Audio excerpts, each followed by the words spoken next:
I am Dan, your friendly fishmonger here at dansfish.com. Welcome to the live stream. We do this live stream every Wednesday evening at 7 p.m. Mountain Time. That is 9 Eastern for those who are mountain challenged. Thanks for spending a little bit of your Wednesday evening with us. We're glad to have you here. We are going to start with our shipping report, and then we have a giveaway to tell you about. We have a lot of fish that have been listed recently at dansfish.com for sale, so we'll show you some highlights there, the fish that have been listed since we last spoke. And then we'll get your questions and comments and just nerd out about aquarium fish. So if that sounds like a good time to you, you're in the right place. If you thought that this was the Monster Truck channel and you wanted to find out what's the biggest tire I can possibly fit on a truck, yeah, sorry to disappoint you, you're in the wrong place. But stick around. Maybe you'll find out you like fish. Anyway, let's get to the shipping report. Last time I spoke to you, last week, our success rate shipping live fish to our customers all around the United States, Puerto Rico, up in Alaska, and during the warmer months, Canada. We're going to reopen that here fairly soon. Our last 12-month running total was 99.08%. Our running total as of today is 99.09%. We have improved by 1/100%. So it's going up. Our goal is 99%. That's what we always want to hit. Sometimes we're a little below, sometimes we're a little above, but we've been above for a little while now. So that, I think, bodes well. Even, you know, the weather's getting better and better. I mean, generally. It's getting warmer and warmer in general. And so I think that percentage bodes well for 2025. I think we might have the best shipping success rate ever this year. We've learned some things about shipping. We've automated some things to take out the human error, like, you know, assigning heat packs to orders, for example. And it seems to be going really well. So as reported by our customers, 99.09% of the fish that we have sent over the last 12 months running have arrived alive and in good health. So I am really happy with that. I think that's amazing. So if you are one of the crew or employees here at Dan's Fish and you're watching this, just thank you for all your hard work. You guys are amazing. And we're doing good work. 99.09% of people are getting healthy fish. So that's pretty outstanding. Next, I want to talk about our giveaway. It is for this, the Pacific Molly, Poecilia butleri. If you've been thinking, maybe one day I'll do some wild type Livebearers, but are like, I don't know which ones to get. I don't know how to take care of them. You know, I don't know what their needs are.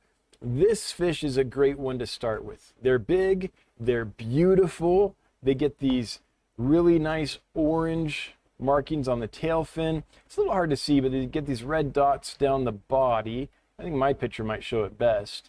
And then they get this dark caudal edge on the tail fin as well. This picture shows it pretty well. So they're a pretty good looking fish, and they're one of the hardiest fish out there. So these are all along the Pacific coast of Mexico. That's why they're called the Pacific Molly. And their habitat ranges from freshwater streams to estuaries to even pure salt water. They can take a wide range of water parameters. They are not picky about water parameters. They eat everything. They're super hardy. They're prolific. They have lots of babies. And in our experience, if there's some plants in the tank, the babies grow up with the parents just fine. So really good beginner's fish for someone who wants to try their hand is some wild type Livebearers. This is a true molly, and it hasn't been domesticated or anything. It's the true, as found in nature, fish. So if that tickles your fancy and you would like to maybe try some wild type Livebearers, oh, you know what?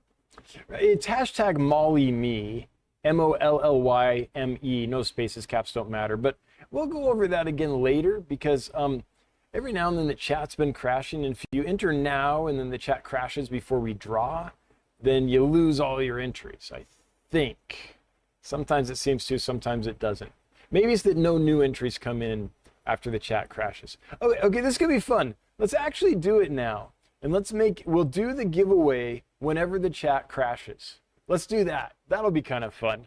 That'll put a little bit of a mystery in it. So if you want to win these specific mollies, hashtag MollyMe, that's hashtag MOLLYME, no spaces, caps don't matter. Go ahead and enter now. And what we'll do is we'll just draw the winner of that giveaway the first time chat crashes. And then it won't matter that no one could enter after it crashed. Yeah, that'll be a little mystery. I don't know when we're going to draw. You don't know when we're going to draw. And if chat doesn't crash, then we'll just do it, I don't know, towards the end of the stream, I guess. So let's see. Let's leave it up to the technological bugs to figure out when we do the drawing. That'll be fun. Yeah. I want to thank Geek Boy for throwing down a nice super chat of 20 buckaroos to send someone to the Clash. I'm going to the Clash, I guess. That's for Johnny. We're trying to get Johnny to the Clash. And also gifting 5 Dancefish memberships. Geek Boy, that's so generous of you. Thank you so much. I hope you and your lady are doing wonderfully. And then Jay Russ has joined up. Hey, Jay, welcome to the Fishmonger crew. Congratulations. You are now an honorary Danio or Danionella. Okay, with that, let me show you some cool stuff. So, some nice things available on the website. Some have not been available for quite a while, including the fancy albino golden sailfin molly. We released a video a few weeks ago featuring these, and they sold out. And they're one that are hard to get. I know of one breeder that does this good a job with these mollies, and we were able to get some more from them, and they're doing fantastic. So if you saw those in the video and you like them, or you just want to get like an amazing molly, maybe the nicest mollies I've ever seen, check them out. These are really high quality, hence the really high price, but these are creme de la creme. These are sourced from a breeder who does it right, and I think they're going to knock your socks off. They're absolutely stunning. And finally, some Corridors Hastatus. This is one of our most requested fish. You can hardly ever get them, but we brought some in. They're small. Estimated size at shipping 0.5 to 0.75. Johnny, is that right? Or are they more like 0.25 inches? I'm not, they're small. I'd be surprised if they're 0.75. So I wonder if that's an error. Oh, there's a couple errors on here. They're not from Aquarium Glasser, and I don't think this, I'm going to fix this real quick. Sometimes when fish are added, we're in a bit of a rush. Okay, hang on. I want to fix that. And I'm going to put their size at 0.25. And Johnny, if you're watching and you think that's wrong, go ahead and set it to whatever you think is correct. But this batch is quite a bit smaller than the others. All right, waiting for that to load. Here we go, Hastatus. Okay. Oh, wait. It just says aquarium bred and raised. It doesn't say. That's really weird. Maybe I didn't refresh in time. I think it's been fixed and I just didn't refresh in time. I'm going to put 0.25 to 0.5. Because I think that's probably more accurate. They came in really small, but they're healthy. They appear to be doing awesome. So, okay, now that that's fixed, I think. Let's see here. It says Aquarium Glasser, and now it says Aquarium Bred and Raised. Okay, I think Johnny caught that on the fly. Anyway, we have Hastatus, really difficult to find, really in demand fish, and so we got some if you're looking. Finally, some more Corridors Equus. It took a while, but we've got some more in and ready to go.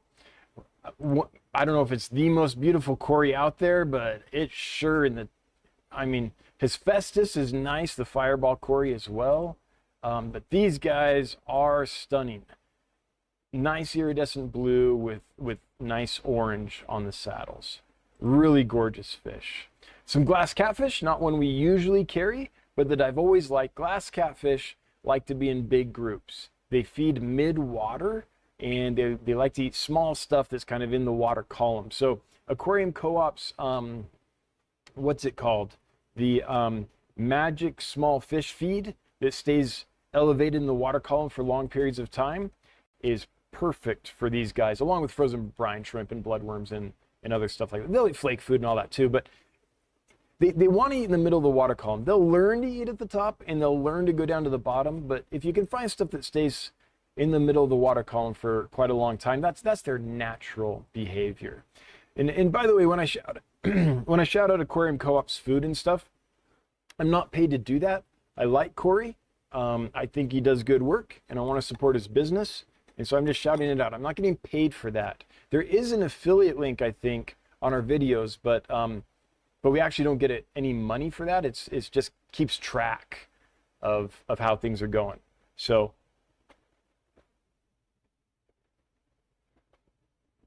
I just want you to know there's not a financial motive for me to push the co-op stuff. There's just some things that they have that I think are awesome. Some more Bolivian rams, reticulated hillstream loaches, platinum angelfish, which we have not had in a long time. Another one of our most requested fish. Just took us a while to find the right supplier. The supplier I got them from years ago when I raised them up and was breeding them and such is no longer in business. And so I had to find a new supplier, and I think these are going to be good. They are fairly new to us, but so far we've had them for a little while and they look fine. Some more giant coolie loaches. Platinum Rominose tetras, another one of the most popular fish we sell. There are months when we sell more of this fish than anything else. They're beautiful. Take a nice Rominose tetra that we all know and love, that's been around in the hobby forever, and glisten it up, add iridescence to it, and you get this fish. The scales on the body have this nice iridescence. It's like they dressed up for their prom or their wedding or something. Some diamond tetras, lemon tetras, Rominose rasboras, and then these blue phantom plecos. These came in quite a bit bigger than the last batch, so they do cost more than the last batch because they cost us more. But this supplier does it right. We've ordered, I don't know, 8 times, 10 times from this supplier, and they come in nice and healthy. They do well, and they've done well for, I think, all our customers. If you've gotten the blue phantom plecos from us, would you let us know how they're doing? Did you have trouble, or are they thriving for you? As far as I know, pretty much everyone's succeeding with these. The blue phantom pleco is really interesting. It's one of the most difficult fish to breed and raise in the hobby. A few folks have managed it. Dean, when I was visiting him in his fish room, we just released a video last night about visiting with Dean and learning about how he breeds and raises fish. This is one of the fish featured in that video, and he's worked with them for 7 years and succeeded in raising 2 babies. That's how difficult they are, and most people don't raise any. So this is one where we're waiting for the code to be cracked. If you're a fish breeder and you want to be the first to really solve a species and figure it out, this is one that nobody's truly solved yet. But we do have a supplier that does a great job with them. They handle them correctly, they treat them humanely, and so they come in really good shape. Some Empire gudgeons, when these color up, they're fantastic. I have these tanks that are, nice tanks that I can film in. And the next species I plan to put in one of those tanks is this, because we have a group right now that's big and colored up and flaring and about ready to breed, and they look absolutely stunning. So I want to get some video of those before we sell those, just so people can see what they actually look like. In fact, let me show you what they actually look like. So this is a picture that I took of a previous batch that got in that condition. They get to a certain size, they start coloring in and wanting to breed. This is a picture that we paid for. Still a nice fish. But this is another picture that I took in our tanks of one colored up and ready to go. This is another picture that I took in our tanks. And I'm a bad photographer. This is what they look like with someone who takes bad pictures. And then these are really small juveniles that are just starting to get their color. So they go from that to that. Really amazing fish. Albino cherry barb, some more Betta mahakiensis, one of the prettiest bettas out there. They're just, every time we get them in, they knock our socks off. A really nice group of Congo tetras. These have been doing really well for everybody, and who knew they were so popular? This is another one that's become one of the top sellers for us. Red onion nerite snails, longfin white cloud minnows, Aphanius mento, bred and raised right here by a hobbyist in the United States. One of my favorite fish ever. Some clown plecos, the orange koi angelfish that everybody's been requesting. We finally got some in. And the longfin cherry barbs from a very nice strain. These were bred and raised in Europe, and they've been working the red for decades, and they've been working the fins for decades. So a lot of the longfin cherry barbs in the hobby, or in the industry, I should say, they have kind of long fins, but they're kind of ratty and tattery, and they aren't nice and uniform, and they don't have as deep a red color. This breeder has been working this line for a long time, and we're getting really nice, consistent fins and really deep reds. So I think this is hands down the best strain of this fish I've ever seen. Some L33 plecos. They just described these, and there was another L number pleco that they described and lumped together in the same species. I forget which one it was. Johnny, do you remember which one it was? If you're watching, would you chime in and let us know? Johnny's had a long day at work. I don't know if he's here or not. He might be like, you know, taking a break and having dinner finally. Some roseline barbs. My favorite of the Bottia type loaches, the zebra loach, doesn't get too big, so it's easier to manage than clown loaches. Has the same personality though, really outgoing, interesting fish, likes to be in big groups just like clown loaches, and keeps this color all throughout its life. He'll show you some different colors, but even as adults, they keep this nice striated pattern. A big group of these is active and endlessly fun, and again, they don't get too big, so they're manageable. Finally, some red cherry shrimp. These were bred and raised right here at Dan's Fish. We've been having trouble producing enough to keep them in stock, but we finally have some that we can sell. Super red bushy nose, and then let's see, a few other. I love killifish, the Aphyosemium gabuens. Each one is prettier than the last. Like, they're just stunning. Here's a little video if you want to see what they looked like a couple batches ago. Hardy killifish, beautiful, easy to breed, easy to raise, but like all killifish, they jump, so keep a tight fitting lid on these guys. Some blueberry tetras, and check out that price. We've been able to drop the price a little bit. So $19.99 for nice, healthy Hyphesobricon wadii. I guess it's wadii. But anyway, the blueberry tetra, really beautiful, nice fish. Here's the juveniles before they get color, and then another juvenile. It's starting to get some red and starting to get some blue on it. And then here's like a fully colored male, although this shows more of the red than the blue. They also have nice blue on them. It's iridescent, so the camera had trouble picking it up. But really, really pretty fish. Some more of the super blue emperor carry tetras. We've been out of these for a little bit, and this is one people have been requesting. So if you were waiting, we do have some more in. We have one more mega clown pleco. I thought we'd sold out, but we found another one. And oh, I've got to show you these. I'm going to start skipping some more to get to the highlights. Some dwarf gold neon gobies. These are absolutely stunning. They're a Stiphodon species, just like the blue neon goby or the rainbow goby, Stiphodon ornatus. They graze on biofilms and algae. They're peaceful, and this is, I mean, I took this picture. This is a bad picture, and you can see the blue and the nice dark fin, and then the secondary dorsal and some of the pattern, but they look a lot better than this. This is just as good a picture as I was able to take. They color up into something absolutely spectacular. Nice gold color down the sides that I didn't capture very well. But that's one we've been out of for a while that people really like. And then I want to show you, I guess we'll do, last time we ended, let's see, actually, there's a lot. How long should I spend on this? We ended last time at, we were down further, oh, at the chubby plecos.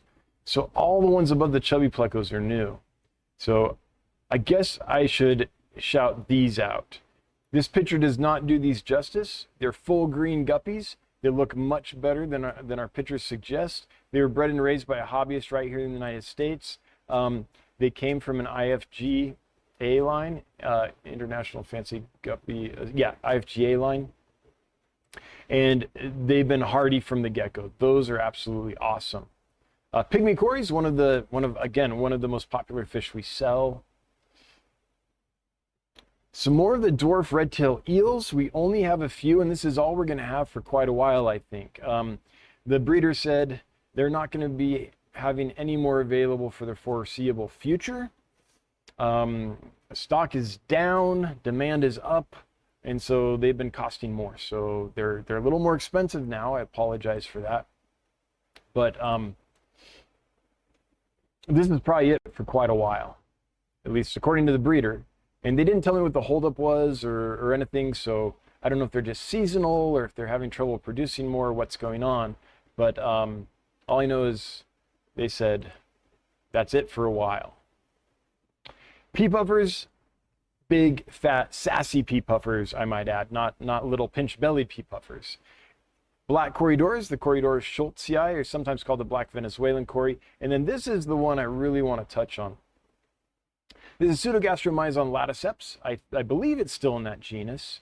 And it's called the firefin hillstream loach because look at these fins. In some light, it looks purple like this. Look at that nice dark edge complementing it. And then in other light, it looks more red. But they're an absolutely stunning hillstream loach, very rarely available, very hard to find, and our group is eating well and doing awesome. It did take a while though. We've been working on them for over a month to make sure that they're healthy and happy, and we're confident they're going to do well for you. They should be ready to go. So that one is a very special one that I want to take a little time on and shout out. There's some beautiful hillstream loaches coming in these days. They're still hard to get though, and they're still very pricey. And I think hillstream loaches are going to be the new L number plecos. When the L number plecos first came on the scene, and there was it lasted a couple decades, the absolute fanaticism for that, right? And there's still a lot of popularity in the L number plecos. The hillstream loaches, they remind me of that. They're slowly starting to become available, and then more will become available. We'll discover new colors and patterns we never dreamed of. And I think they're going to become, if we follow what happened with L number plecos, Hypancistris type plecos back in the day, I think we're going to see the same thing happening with the hillstream loaches. There's all kinds of neat stuff to dig into there. It's like every now and then a new area of the hobby opens up to us. And this is one that's starting to open up in a big way. So I'm pretty excited to see what happens there. So anyway, those are some highlights of some fish that we have available at dansfish.com. And that is how we make our living. You know, I love being able to come to work every day and mess with fish. And there's 9 of us here at the company, and we all, rely on the sales to keep being able to do this. So we appreciate all the customers. We appreciate everyone that supports us. Thank you very, very much. Okay, with that, it's time to just geek out about fish. So I want to start by thanking our moderators who are here volunteering their time and their expertise to make this chat run smoothly. Thank you so much for doing that.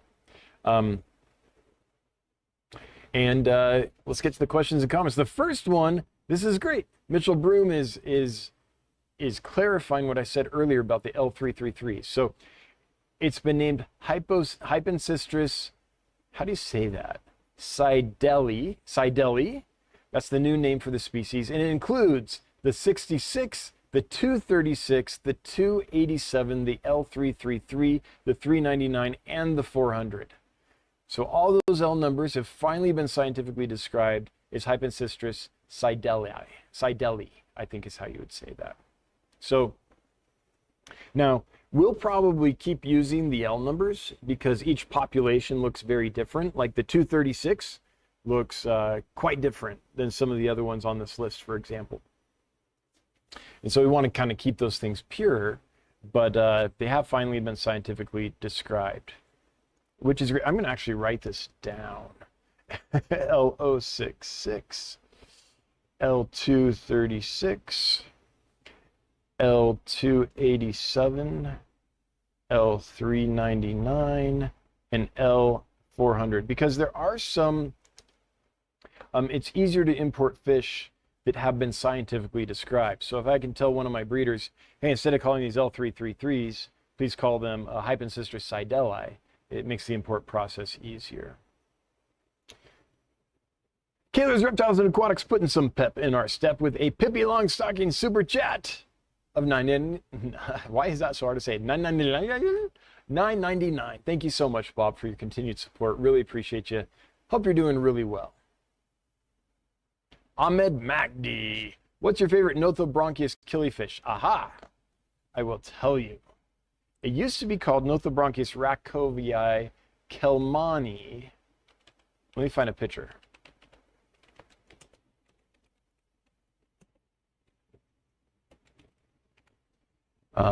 And that is now, it split off from rackovii, and it's now its own species, which I always have trouble remembering. Here it is, Nothobronchius chrysanovi. I love this thing.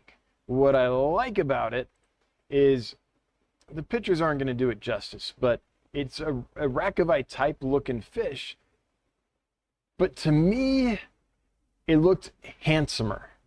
I like the distinct patterns on the fish. I like the bold black on the tail. I like the kind of distinct delineation between the red and the turquoise on the body. This is the fish that I most loved when I was breeding and raising Nothobronchius. It remains one of my favorites. No, it remains my favorite. Let's put it that way. And let's just see what other pictures we can find of this fish. Yeah, this is what I like the really distinct delineations on the tail. I think these are absolutely stunning. Now, Nothobronchius rackovii here is also a beautiful fish, but to me, I don't know. To me, it looks a little more man-made, I guess. I mean, they have been bred and raised in aquaria for decades at this point. And to me, this just looks more like what nature says this fish should look like. So that's why I like that one. Kelly Foreman, say hi to Scotty for us. All right, I will, Kelly Foreman. Thank you so much for the super chat. Yeah, I'm going to be over in Pennsylvania in April, visiting Scotty and his club, the Lancaster County Aquarium Association Club. I can't remember, but I'm going to be giving a brand new talk on fish disease and what we find and the ramifications of that, and share how we treat what we found to be successful treating the fish here. So first time ever doing that. And yeah, we'll see how it goes. You'll be the shakedown cruise. The info's, I think, going to be useful though for a lot of people. Hoon Aquatics, it was cool to see you bring in Hyphesobrychon pujoti. Yeah, I mean, what a beautiful fish. And thank you for sharing not only the pictures you took of yours, but also a little bit of your experience keeping them and stuff. So the peppermill. This fish is what we're talking about. Hyphesobrychon pujoti. These pictures were taken by Hoon Aquatics himself, of his own stock. And it took, about a year or so for them to reach their full color potential. Absolutely stunning fish.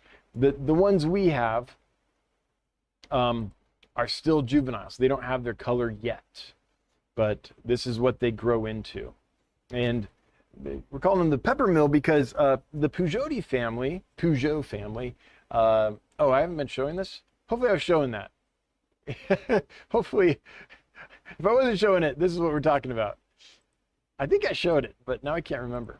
The Peugeot family built a big pepper mill in the area where these fish were found, and because of how the land was deeded or something, it conserved the area, and that's why this fish and a lot of the others are available today, or their habitat is still good today, if I understand the story correctly.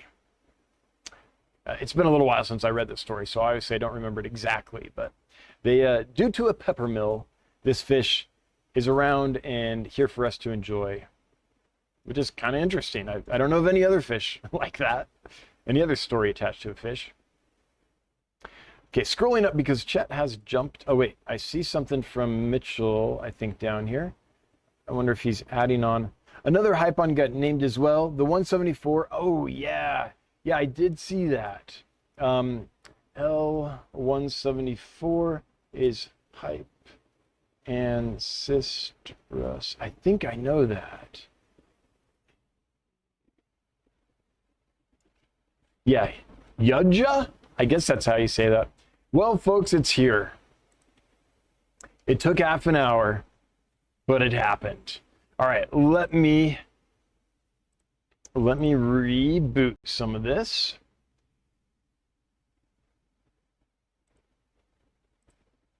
Let me pop this out. Get this all back up, and then we'll do the drawing for the Pacific Mollies. Poecilia butleri. Okay. So we have 160 entries in half an hour. That's not too shabby at all. And we're going to go with Diego Lira Medel. Diego, you have won. Congratulations. You have 2 minutes to chime in and leave a comment in chat and let us know that you're here and such.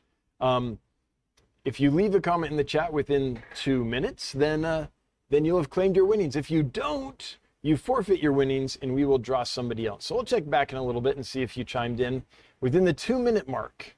If not, sorry, we'll have to redraw. Them's the rules. And you got to stick by the rules. Hey, Dean's Fish Room. Good to see you. Hope you're doing really well.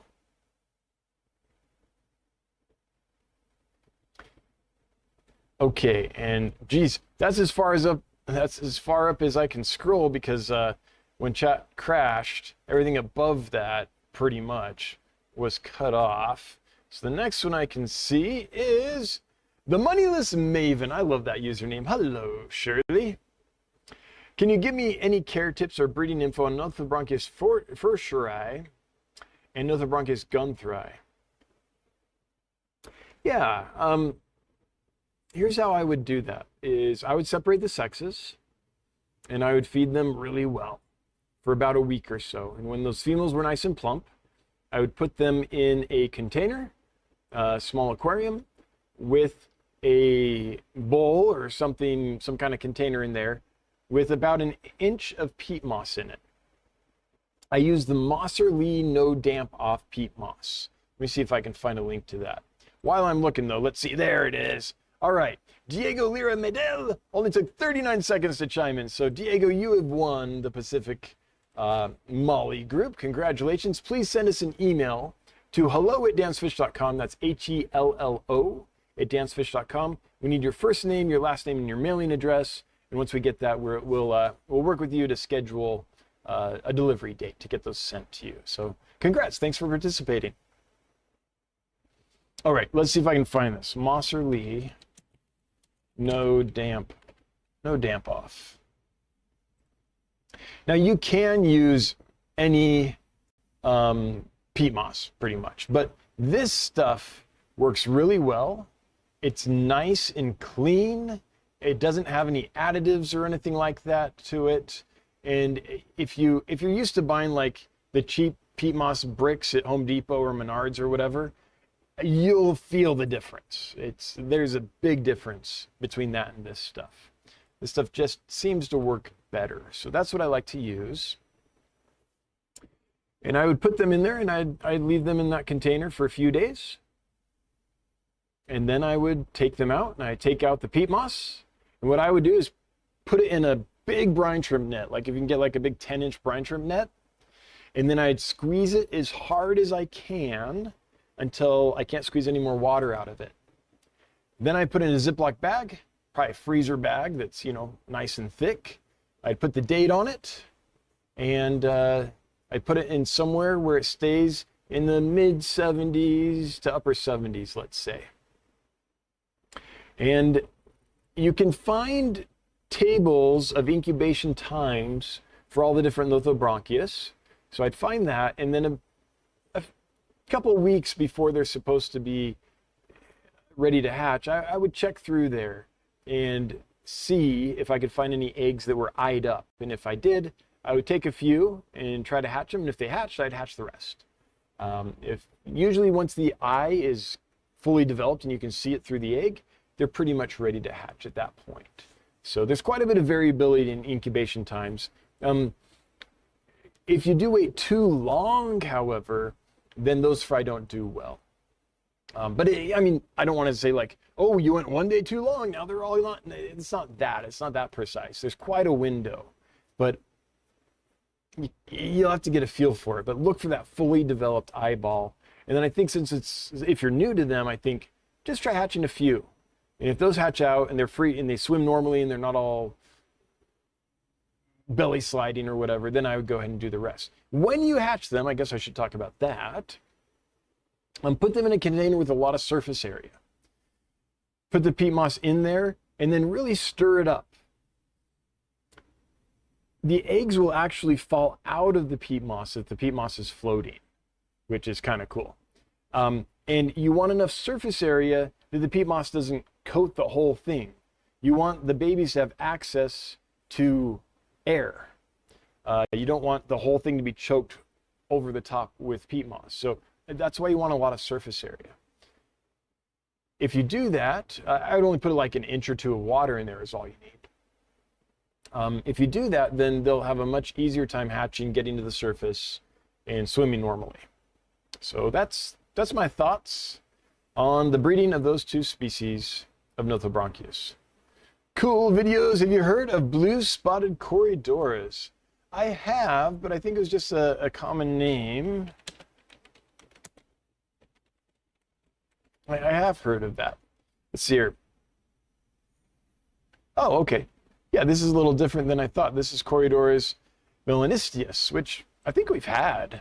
I heard it is a common name for like a Paleotis or something. But yeah, these are neat. There's a lot of really nice, neat Corys out there that are just, you don't see all that often. And one of these days I'm going to figure them out, and we're going to have all kinds of Corys. As long as the market supports it. We've tried it a couple times, and sometimes it takes us like a year to sell off the Corys. People go for like pandas, and the ones that are commonly available are the ones people go for. When you have something strange and that they don't know of, the market shrinks substantially. There's a dedicated group of Corydoras geeks, right? That they're like, oh, finally we have Everzai in right now. Let me show you this.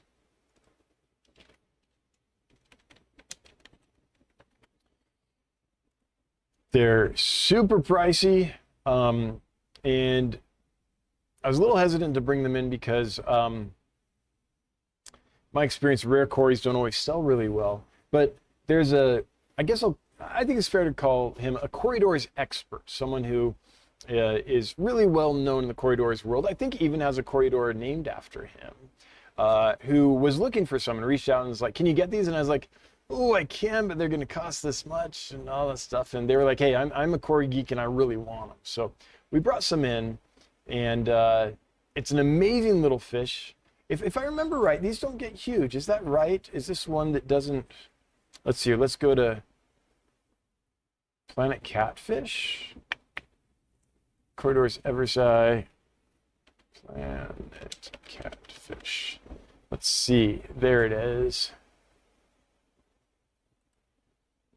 Let's see if they give us the size. If I remembered right, these kind of stay smaller, but I could be remembering wrong. Oh, this is a whole abstract. Okay, hang on. Everzai. There it is. Hoplosoma is officially the term. Okay, 2.2 inches. So it does get decent size. There's another one I was looking at that stays smaller. So we do occasionally bring in some cories like that. And the one you were talking about, that's not a hugely expensive one, but we've had that, and we've had several others and they just seem to take quite a while to sell. But I love them, and we'll eventually get to the point where we know how to get the cories. Well, I know how to get them now, but I know what to do with the cories. Zerg, I've managed to source a breeding group of LDA 08 shortly after last week's stream from Marcel. Oh yeah, I know Marcel, aka Roseline 17 on Aquabit. I can't wait to get them breeding and spreading them. Well, Marcel does an awesome job. So good on you, buying them from a hobbyist breeder who does good work. Let's show this to folks. So this is a Claro Pleco. It's one that I've never been able to bring in. If I remember right, it's one of the inky dinky ones, right? These are tiny little guys that don't get very big. So similar to like the L280 spiny Pleco, I would say. Let's see, what's their max size? Here we go. I believe I'm right that these top out at around 2 inches. Oh, come on, Planet Catfish. Come on, you can do it. There you go. 2.6 inches, yeah. Really small little Pleco. Which is one reason they're so neat. So congrats, Zerg. I'm confident if you got them from Marcel, they'll do well for you. Oh, the official name of the club is Aquarium Club of Lancaster County. That's where I'll be speaking in April. Hope to see you there. On their website, it shows you the venue and all that stuff. So if you're wondering where to go, check them out. You are going to have to make the speaking rounds again with the fish disease talk. Yeah, I've got to see how it goes. And yeah, Scotty and friends will be the test. So just have to see how it goes. And if it goes well, I'll add it into the mix. Share screen, please. Hopefully I did. Every now and then I'm really bad at my job and I don't share the screen properly. I know. Okay, scrolling up just a second here to find the latest. Oh, Heather Green, who's been a member for 6 whole months. Heather, thank you for your continued support. Love the video with Dean, especially when I'm a small-time breeder. Dude, hanging out with Dean was so much fun. You know, you hear about him, you see him on videos and stuff. He lives up to the hype. He is as advertised. Just one of the nicest guys. And one of the comments I got in the video is like, no matter how many videos I watch with Dean, I still learn something new. He must hold tidbits back for future videos. He doesn't. It's just that guy has forgotten more about fish than I've ever learned. Like he's bred more fish than I've had hot breakfasts. Like he has so much knowledge and experience and stories that it's not that he's holding stuff back. It's that something will happen. It'll be like, oh yeah, that reminds me of this story and this experience. And so it's like an endless well of wisdom with Dean. And he's not just smart. He's also just a nice guy. He's an excellent host and just good people. Good guy to hang out with. Makes you feel welcomed. I really enjoyed my time with him. In case you can't tell, I'm a Dean fanboy for sure. Lady Rorschach. And to everyone and Dan, I'm planning on 2 40-gallon summer tubs this year. I would love recommendations for stocking. I do have trout goodeids, rainbow shiners, and glass ruby barbs to start. Rice fish. Of the Madaka variety, Japanese rice fish. Check them out. That's where I would start. Also, gold white cloud minnows are excellent for outdoor tubs. All things fish. Thanks for the super chat. Golazo, 3x = world peace. # breeding is pleasure. That's how you know Michael's been around for a while. He remembers all the old hashtags. Yeah, I haven't heard some of those for a long time. Good to hear from you. I hope you're doing really, really well. And I hope the skies are treating you friendly. Gary Duncan, if I wanted to breed balloon platies to Variatus platies, would the balloon body trait come mostly from males or females? I don't know much about fancy platy genetic traits, but I would assume that if you bred balloon platies to Variatus platies, I'm going to assume here, if balloon platies are a simple recessive trait, which I'm assuming they are, then it wouldn't matter if they come from males or females. And you might not have any that look balloon in the first generation, but you cross those back and you'll get 25% balloon. Now, that's only if that's a simple recessive, and I don't know. Does anyone here know? Have you tried messing with the balloons with the Variatus? Because I haven't. Josh S., where'd all the panda cories go? I need more. Oh, we're trying to bring in more for you. Yeah, it's one of the most popular cories out there. So hopefully we'll have more for you soon.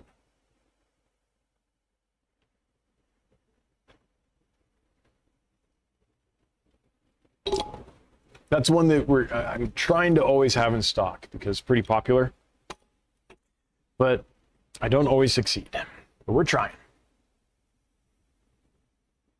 All things fish, have you ever seen Poecilia cucana available at all? I have not. That might be one where you have to go to like the American Livebearer Association convention or something in order to find it. This is that little, yeah, this little molly here. Look at this little bitty thing. Look at that itty bitty. It's so cute. Itty bitty. Yeah, I haven't seen it available. At least not that I remember. I have to forgive my memory if one time it was on a list and I can't recall. But yeah, I like these little guys. I like those. I like the wild type fish. I like all the fish, but wild type livebearers I think are pretty cool. Okay, Henry, how many times a day would you feed 4-week-old angelfish? Temperature 79, 5-gallon tank, 20 fry in the tank. Ooh, in only a 5-gallon tank, I would do once a day because I'd be concerned about the water quality being...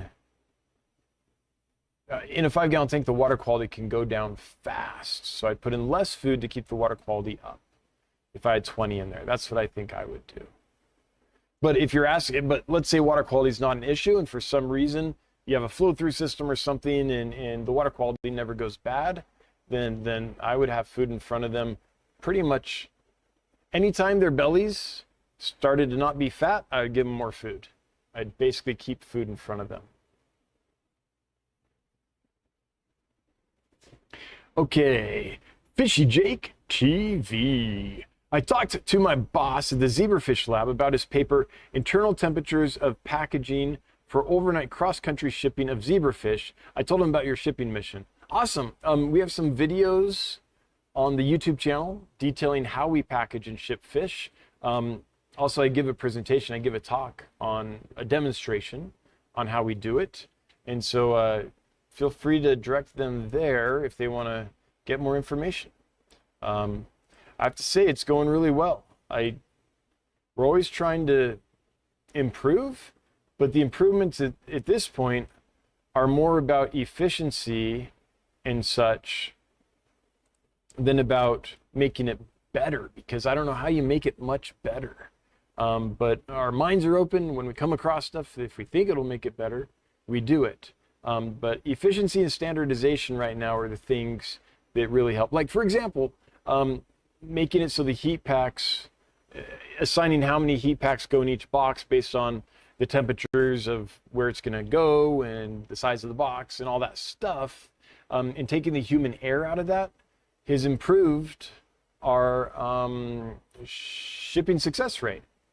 It used to be me on every order deciding what should go in there, and I'm a human, so yeah, I make errors. Sometimes I made the wrong call, but we had enough data that we were able to kind of automate that. So that's got even better while it's gotten more efficient. So anytime you can get better results and be more efficient, yeah, that's what we want to do. That's the kind of stuff we're thinking about.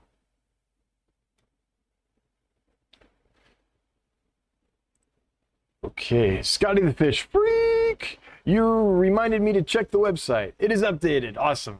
Awesome. So, yeah, check out the Aquarium Club of Lancasters website to find out when I'll be there in April.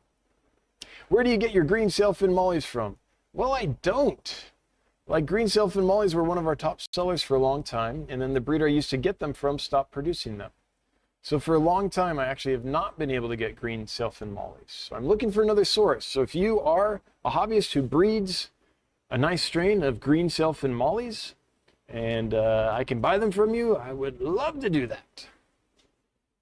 Fishcapades, do you think you will get CWO27-Brevirostatus Cories in ever again? I've been on the hunt for almost 2 years now to add to my group, but no luck. Yeah, I think we will. I don't think it'll be anytime soon. Okay. So we're talking about these guys, and they are really cool fish. I really enjoyed them. But I'm pretty sure I remember this being one that took us about 9 months to sell, something like that. So it makes it hard for me to justify bringing them back in. But yes, at some point we will. We can rotate in new species. We have to make sure that the core of what we sell is what customers actually want, or the customers will go somewhere else. And so the core of what we sell, we're looking to fulfill customer demand and try not to run out of panda cories, for example, like we have, or pygmy cories like we sometimes do. We want to keep all that stuff in stock all the time because that's what people want regularly. And then what we want to do is try bringing in a small number of new species pretty regularly and try them out. And if the customers respond, then it's like, okay, now we're going to also keep that one in stock. And if the customers don't respond, then it's like, maybe we'll bring that in every year or two to have some novelty and satisfy folks that are looking for the really rare stuff like you. But it doesn't make sense to bring it in that often. So I have to, like, I'm a hobbyist at heart, so I want to bring in all the weird, cool, rare stuff always and focus on that. But if I do that, we'll go out of business. So I have to kind of balance what I desire as a hobbyist with what our customer base wants. Now, that being said, I also love the normal common fish. Like a lemon tetra that is colored up and displaying still blows my mind after more than 30 years of doing this. Cherry barbs, same thing. Like, I get a kick out of every fish I've ever worked with, but so it's not like I'm suffering because I don't bring in as many oddball or rare or really what I would consider, cool stuff, which is stuff you just can't find ever. It's not like I suffer from it or feel unmotivated or whatever. Like white clouds blow my mind still, but I do have to make sure that I operate in a way that keeps the business running. Okay, Green Shield, any ideas on getting my green platinum pleco to eat better? Or green phantom, I read green platinum, sorry. Green phantom pleco to eat better. I've tried everything and it's so picky, I can never tell he's actually eating. Yeah, so with the blue phantoms, what we have great success with is we'll give a rotation of algae wafers. We'll give them sinking, right now we're using extreme monster pellets. Sometimes we've used Hikari Massivore Delight pellets. And sometimes we'll put in some zucchini for them to chew on. Often we have wood in there as well for them to chew on. What I've found is when they're not eating, it's probably because something's wrong, because they're not picky when they're healthy, not in my experience. So I hope I'm wrong, and I don't want to discourage you, and I'm not a veterinarian, and I can't really diagnose what's going on, from a comment or whatever, nor am I qualified to. But in my experience with the blue phantoms, which I have more experience than greens, although we've had some greens, if they're treated right on the supply chain and get it here or treated right here, they'll start eating within a few days pretty regularly, and they go pretty hard on the food. They eat a lot. Now, that being said, I mostly bring in young fish. I can't swear that if I brought in big adults that would be the same. Maybe those are harder to transition to the foods that we feed. But with the fish that we bring in, which are usually 2.5 inches or under, they eat the prepared foods really quickly.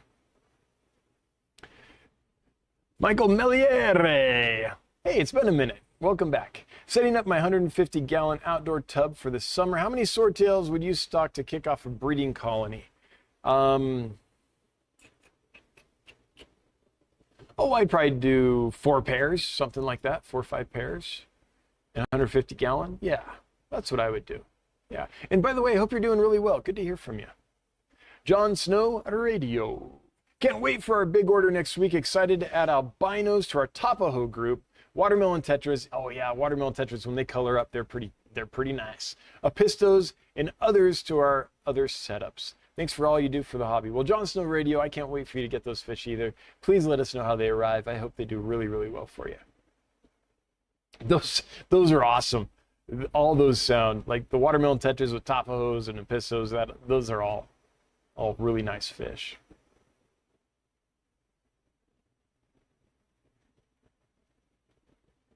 Wait, Chevy Fish says to Stephen P 2003 Aquatics, thank you for the super chat and donated memberships. Stephen, oh wait,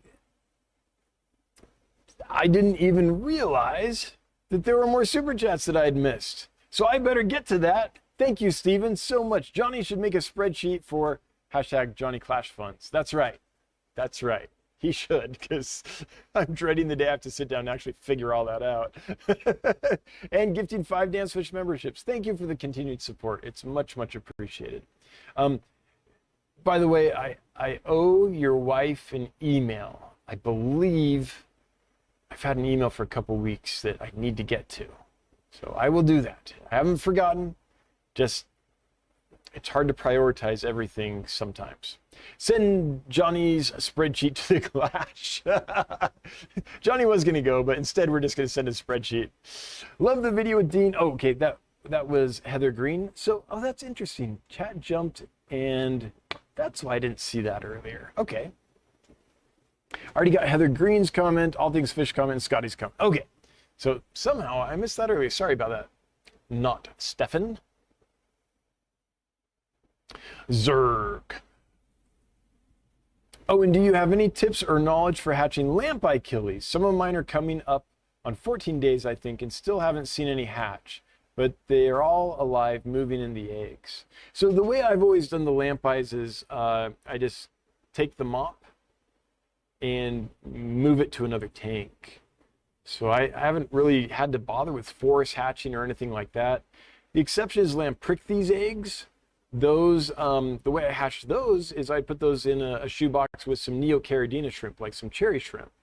And the cherry shrimp would kind of nurse them until they hatched. So that way they didn't get fungus or anything. I didn't have to use chemicals to prevent fungus. The cherry shrimp just took care of them, basically.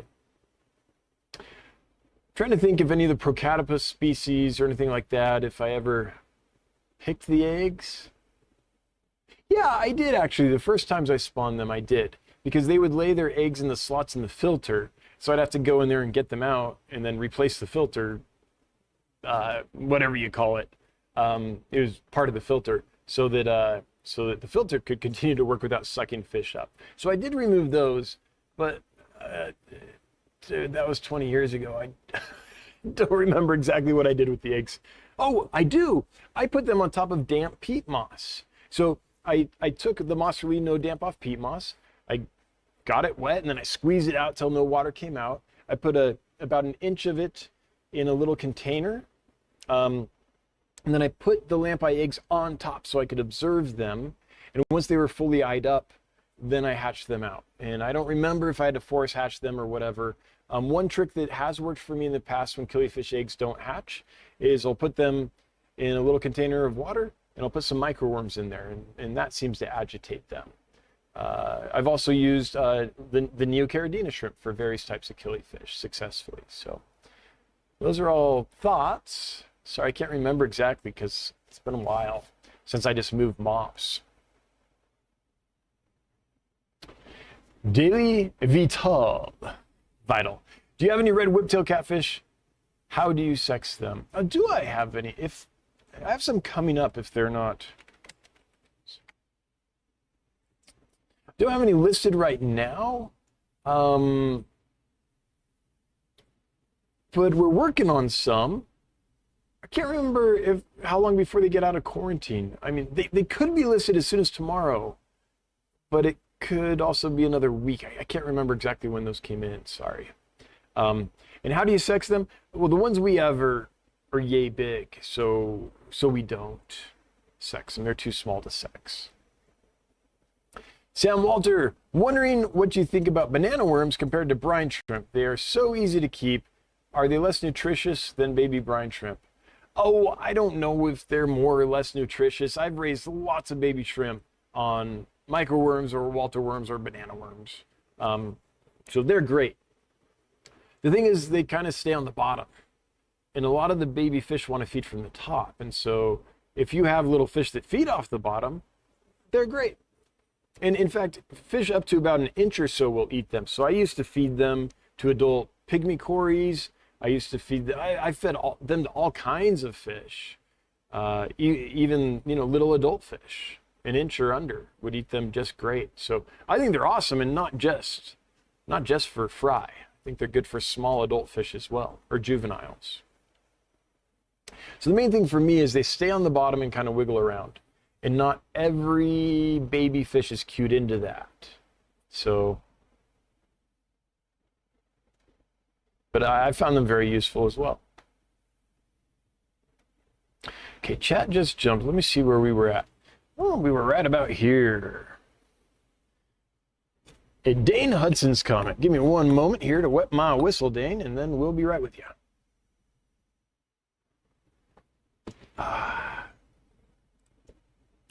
Need more wet than that.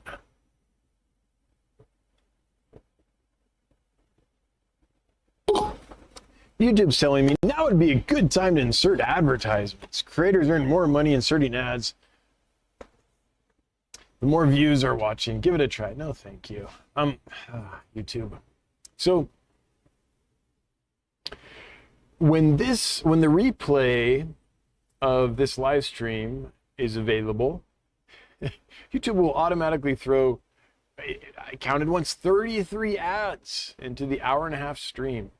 And so what I've been doing is demonetizing when the stream ends, and then checking back, and once it's loaded, then putting in like maybe 2, max 3 ads in an hour-and-a-half, right? One every half hour or so, that's tolerable. But one every couple minutes, come on. And I just got a notice from YouTube that said, we're going to retroactively automatically place ads in all of your YouTube videos. And I was like, oh no. Like, I'm going to have to go through and change all of that when they do this. And we've got, I don't know how many hundreds of videos on our channel. I was dreading it. But then there was this little button I could click to opt out, so I opt out. But I'm a little concerned that by opting out, maybe it'll make YouTube not show the videos as much. I don't know. So we'll have to see how that goes. Maybe we'll have to opt in and then go through all of them and manually correct them. Because if they do with the existing videos, what they do automatically with the live streams once the replay is available, no one's gonna watch our videos because they're just gonna, every couple minutes they're gonna hit an ad. And after the second or third ad, they're going to be like, I'm out. Nope. So I'm a little worried about that. I like YouTube.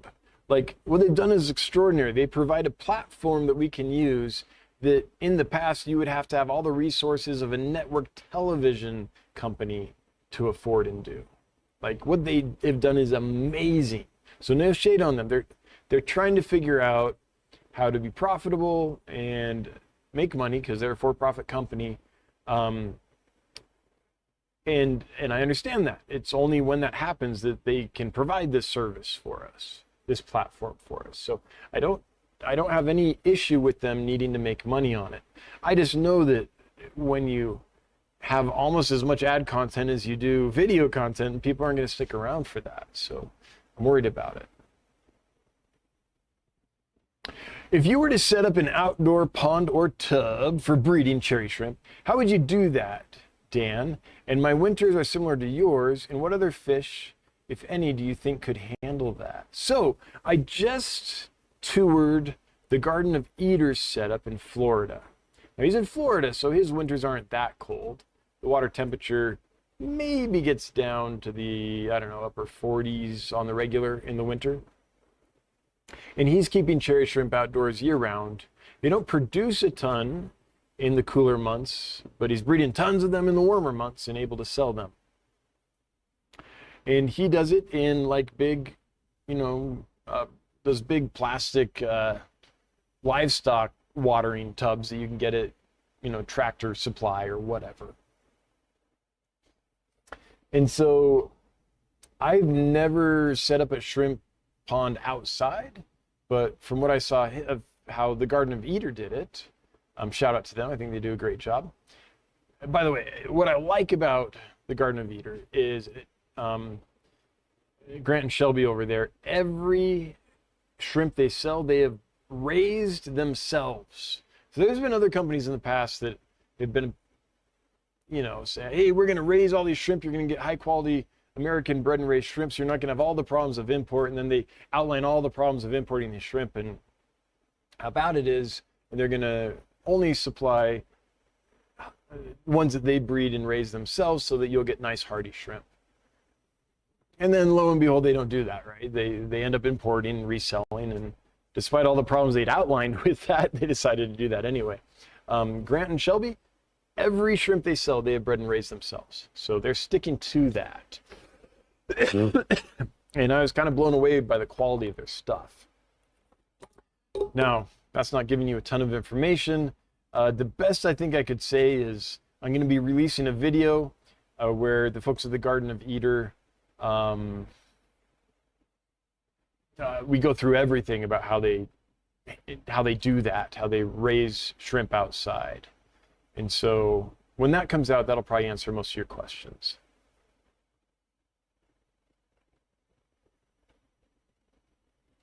The thing is, I think at this point, Dean's video came out. We're working on the next video for next week. I already know the video I'm going to do the week after that. Then it's going to be several weeks before that video comes out. But basically, he had them set up like an aquarium. There's a sponge filter, did water changes, and fed, and had big clumps of, if I remember right, like Java moss and stuff in there for them to graze on.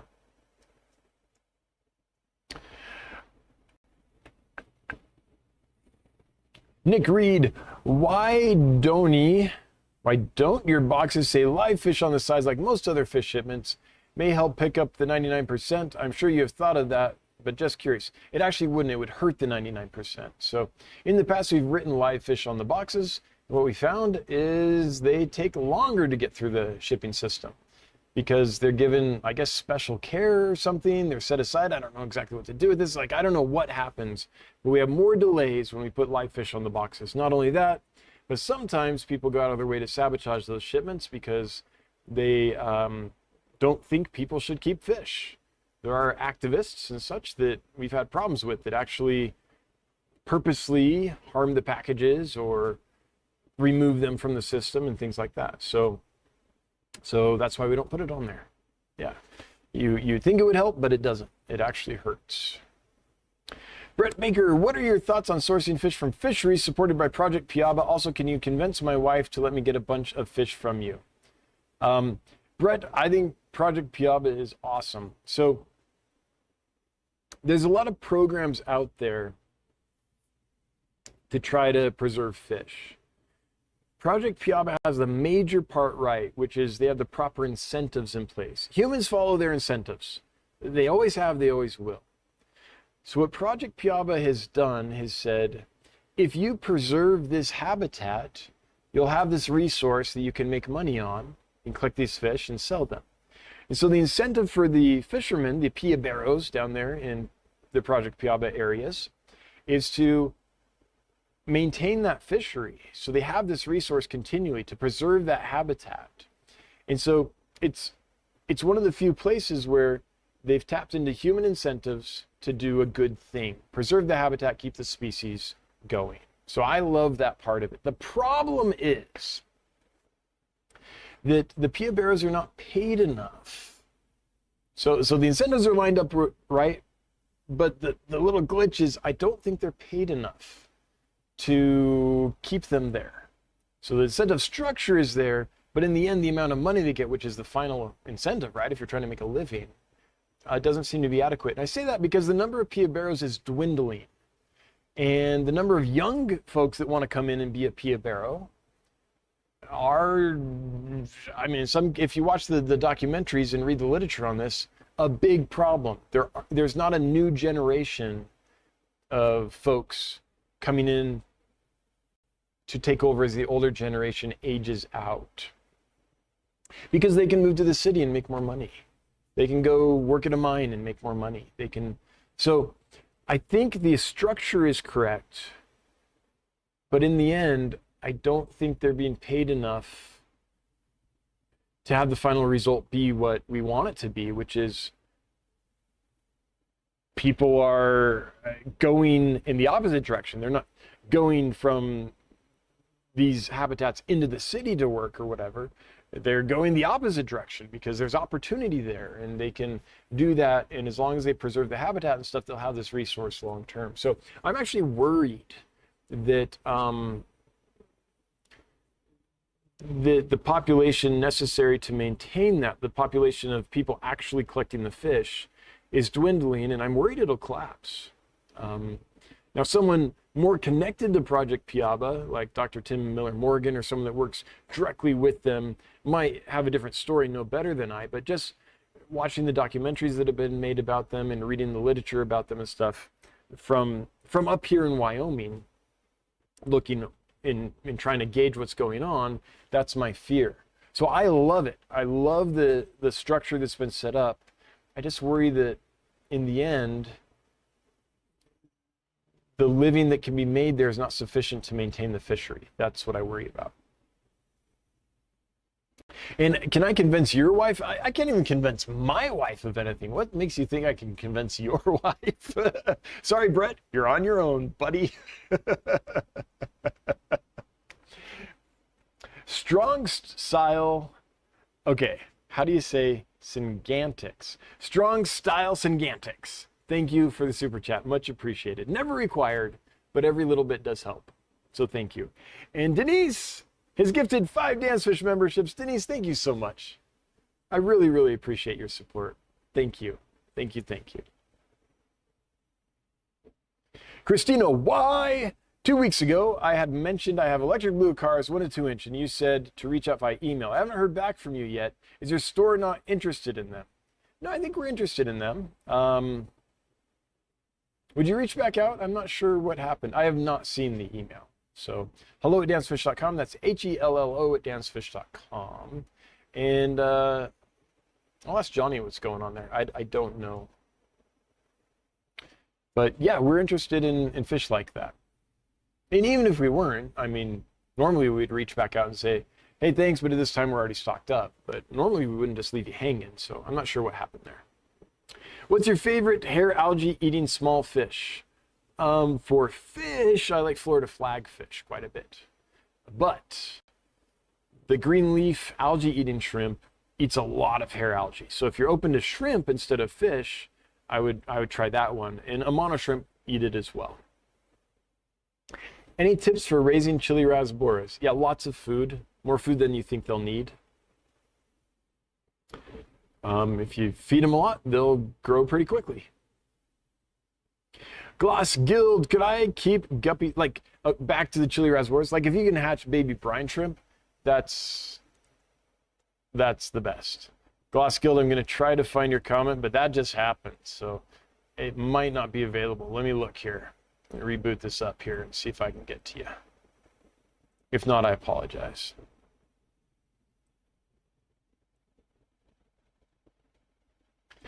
Okay, Gloss Guild. Nope, I can't. I'm sorry. Glass Guild, if you leave your comment again, I'll try to get to it. Daily Vital, I have a tree of 1 male and 2 female Starlight L183 bristlenose plecos. Do you have any advice on how to breed them? I'm currently trying to breed them in a 40-gallon tank. I have not bred and raised, well, okay, I've bred some 181s, some very, very similar ones, but they were just in a 125-gallon show tank. And actually, did I breed them? No, I don't think I did, because when I tore that tank down, I found the same number as when I put them in there. So actually, I don't think I bred that fish, Daily, so I'm not the guy to answer your question. Someone in here, if you bred the L183s, would you chime in and help Daily out? I'd rather you get it from the horse's mouth than me being like, well, you know, plecos kind of breed like this, and so maybe if you do this, it might work. Dane Hudson, you're the man. Ooh, well, thank you. You're the man, thank you, and I will let you know how my outdoor shrimp goes. I mean, Grant's the man when it comes to outdoor shrimp breeding and raising, so hopefully the video that we did at his place will be helpful. Man Sing, any idea when you'll get more red rosetail guppies? I don't know when. We get them from, again, there's just one place we get them from, and they just don't have them that often. So next time they have them available, I'll probably bring them in. I do plan. Okay, so the guppy saga. So we've spent years trying to figure out guppies, which seems strange probably to a lot of you that are listening, but the truth is domestic live bearers, they used to be like super hardy. And you could get them and you couldn't kill them if you dropped a brick on them, right? They were just amazing. But over the past few decades, the qualities, I don't know the quality, the health has gone down. The hardiness has gone down. And so I've literally I started trying to crack the guppy code back when I was still operating in my house. So it's got to be at least 3 years now trying to crack that code. I've narrowed it down to some good suppliers. And we can get some fairly healthy guppies. But we're still occasionally finding some issues, and we've made a few breakthroughs that I'll probably talk about in my talk in April on some of the guppies. And so we're gradually, so this last import, what I did is I brought in two strains of guppies to test out the new knowledge that we had just learned,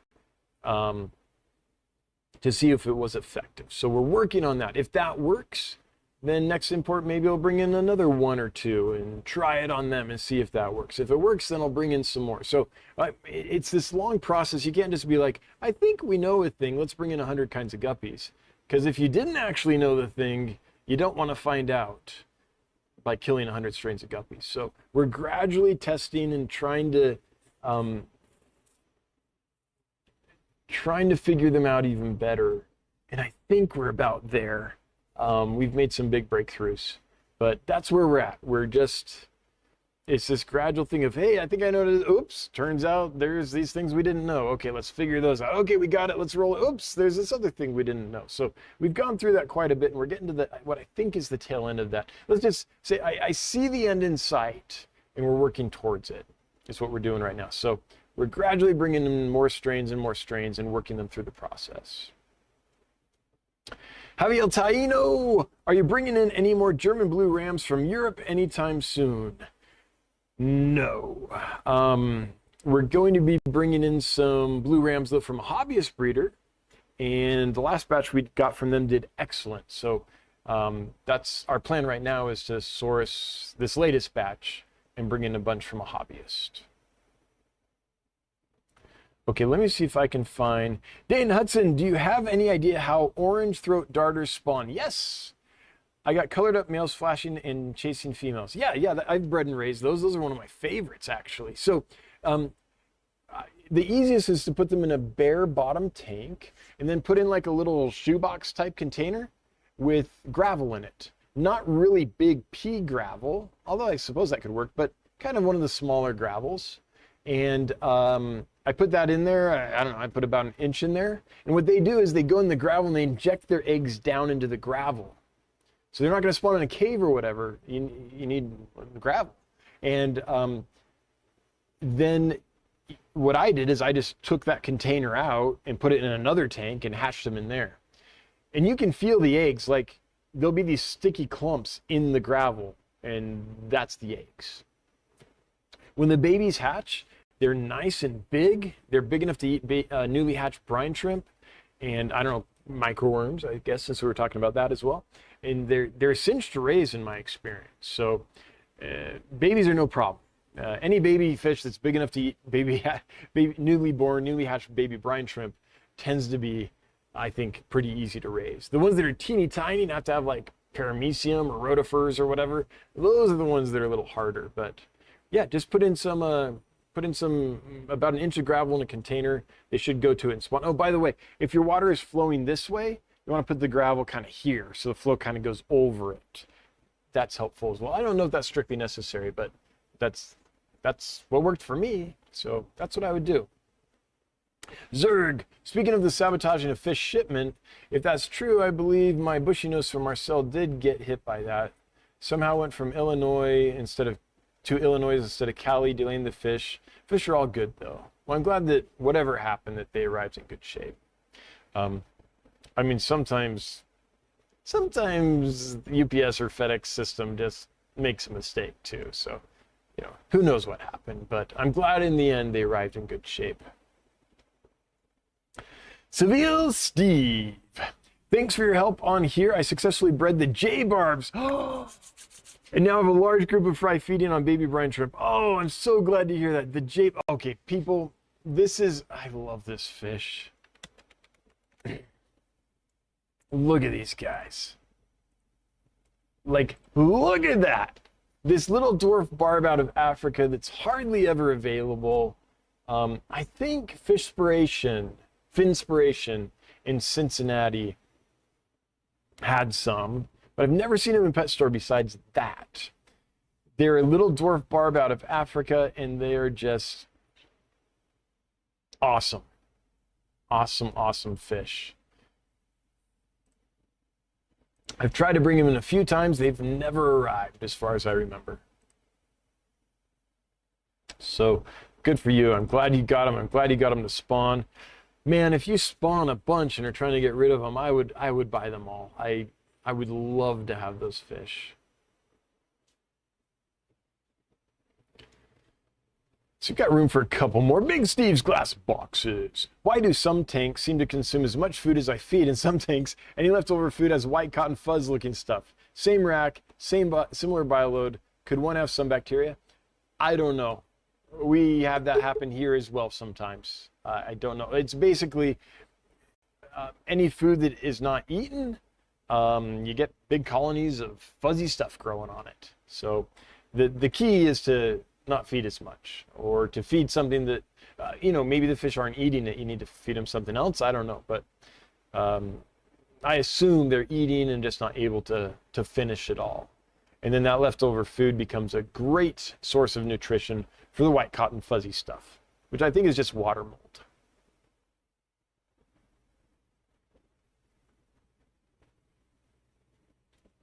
Could one have some bacteria? Oh, they definitely have bacteria. Every tank has tons of bacteria. But yeah, in our experience, it's, oops, they didn't eat all that. There's now white fuzzy stuff on it. Gloss Guild, thank you for trying. My question was, how well do guppies do in a shaded 100-gallon tub in Phoenix during our stupid hot summer? I want to keep them year-round outside. Probably pretty well if there's sufficient oxygenation. Guppies are super hardy. They thrive in some of the hottest tropical spots in the world. So I've never tried it. I don't live in Phoenix, but I think you could try it.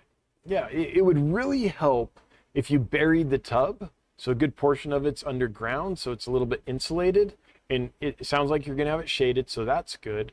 But if you can bury it, I think that'll help quite a bit. But I wouldn't be surprised if that worked. Anna Banana, I want to get some Hillstream loaches, but I use Dragonstone in the scape. Will it be detrimental to the fish? Ooh. I do not know the answer to that. Has anyone here kept Hillstream loaches long-term with Dragonstone? What was your experience? Did you have problems with that? I've never tried it, so Anna Banana, I can't direct you, not with any amount of confidence anyway. I don't know. I want to say it'll be fine, but I don't know. I'd hate to say that and then have you have a problem. Darbwire. My female betta died and oh, I'm sorry. Now my emerald rasibora come out into the open, 20-gallon tall. What peaceful centerpiece should I replace her with? Well, this is where I have to go look at the website. So by centerpiece, I assume you're talking about, you know, larger fish. Oh, maybe okay, what kind of emerald rasibora? How big is your emerald rasibora? Because I want to say Bolivian rams would probably be good. These guys. One of the first that came to my mind because they're big enough to be impressive, but they're also super peaceful. They're not rapid swimmers, so I think a 20-gallon tall would be fine for one. So that's... As long as your little rasboras are big enough, I think that would be a decent one. Yeah, that's the one I'm going to go with. Provided size, you know, the size matches.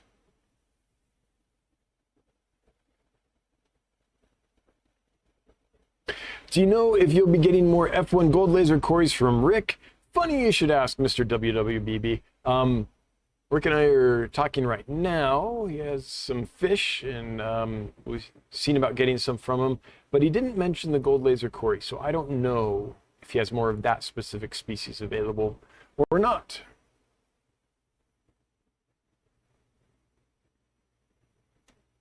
Okay, one more, and then we'll shut her down. Jody P, third time's the charm. It sure is. I'm getting a breeding group of Butiphoria Cachawensis. Did I do it? Did I say it right? From Marcel, that are proven parents with pink red fry. Ooh, very rare color in the wild. We'll have them next week. Oh man, that sounds amazing. That sounds really cool. Jody, I hope you breed tons of them, because then I can buy tons of them from you.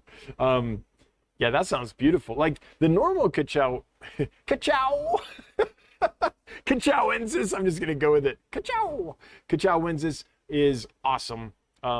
So add some pink or red in there and be even awesomer. That sounds absolutely amazing. What was Kachow from? Was that from Cars? The animated Pixar film? Kachow! I think it was. Yeah, I think it was. Cachawensis. Anyway, I want to thank the moderators for being here and moderating. I want to thank everyone that's a member of the channel and anyone that gave away memberships. Thanks so much. If you threw money at us, thanks for the super chats. Always appreciated, never required, but every little bit helps. If you're active in the chat, thanks for participating. If you were not active in the chat, I still love ya. Hail the Lurker Nation. If you're watching on the replay, hello from the past. And if you're watching, no, not watching, listening to the podcast, thanks for listening. That'll do it for us. We'll be back next week, same bat time, same bat channel. Until then, I really do hope you all have a great week. Thanks for hanging out. Bye-bye.